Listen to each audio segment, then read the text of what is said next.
एक समय की बात है। एक राज्य में एक प्रतापी राजा राज करता था। एक दिन उसके दरबार में एक विदेशी आगंतुक आया और उसने राजा को एक सुंदर पत्थर उपहार स्वरूप प्रदान किया। राजा वह पत्थर को देख बहुत प्रसन्न हुआ। उसने उस पत्थर से भगवान विष्णु की प्रतिमा का निर्माण कर उसे राज्य के मंदिर में स्थापित करने का निर्णय लिया और प्रतिमा निर्माण का कार्य राज्य के महामंत्री को सौंप दिया। महामंत्री गांव के सर्वश्रेष्ठ मूर्तिकार के पास गया और उसे वह पत्थर देते हुए बोला, महाराज, मंदिर में भगवान विष्णु की प्रतिमा स्थापित करना चाहते हैं। 7 दिवस के भीतर इस पत्थर से भगवान विष्णु की प्रतिमा तैयार कर राजमहल पहुंचा देना। इसके लिए तुम्हें 50 स्वर्ण मुद्राएं दी जाएंगी। 50 स्वर्ण मुद्राओं की बात सुनकर मूर्तिकार बहुत खुश हो गया और महामंत्री के जाने के उपरांत प्रतिमा का निर्माण कार्य प्रारंभ करने के उद्देश्य से अपने औजार निकाल लिए। अपने औजारों में से उसने एक हथौड़ा लिया और पत्थर तोड़ने के लिए उस पर हथौड़े से वार करने लगा, किंतु पत्थर जस का तस रहा। मूर्तिकार ने हथौड़े के कई बार पत्थर पर किए, किंतु पत्थर नहीं टूटा। 50 बार प्रयास करने के उपरांत मूर्तिकार ने अंतिम बार प्रयास करने के उद्देश्य से हथौड़ा उठाया, किंतु यह सोचकर हथौड़े पर प्रहार करने से पूर्व ही उसने हाथ खींच लिया कि जब 50 बार वार करने से पत्थर नहीं टूटा तो अब क्या टूटेगा।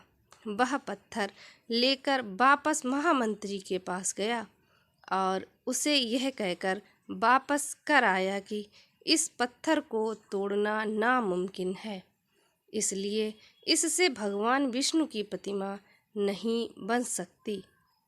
महामंत्री को राजा का आदेश हर स्थिति में पूर्ण करना था, इसलिए उसने भगवान विष्णु की प्रतिमा निर्मित करने का कार्य गांव के एक साधारण से मूर्तिकार को सौंप दिया। पत्थर लेकर मूर्तिकार ने महामंत्री के सामने ही उस पर हथौड़े से प्रहार किया और वह पत्थर एक बार में ही टूट गया। पत्थर टूटने के बाद मूर्तिकार प्रतिमा बनाने में जुट गया। इधर महामंत्री सोचने लगा कि काश पहले मूर्तिकार ने एक अंतिम प्रयास और किया होता तो सफल हो गया होता और 50 स्वर्ण मुद्राओं का हकदार बनता। मित्रों, हम भी अपने जीवन में ऐसी परिस्थिति से दो चार होते रहते हैं।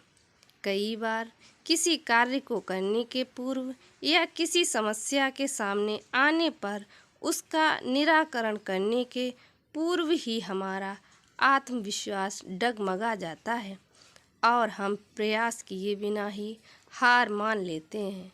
कई बार हम 1-2 प्रयास में असफलता मिलने पर आगे प्रयास करना छोड़ देते हैं, जबकि हो सकता है कि कुछ प्रयास और करने पर कार्य पूर्ण हो जाता या समस्या का समाधान हो जाता। यदि जीवन में सफलता प्राप्त करनी है तो बार बार असफल होने पर भी तब तक प्रयास करना नहीं छोड़ना चाहिए जब तक सफलता नहीं मिल जाती। क्या पता जिस प्रयास को करने के पूर्व हम हाथ खींच लें वही हमारा अंतिम प्रयास हो और उसमें हमें कामयाबी प्राप्त हो जाए। दोस्तों, आज की हमारी कहानी ये आपको कैसी लगी?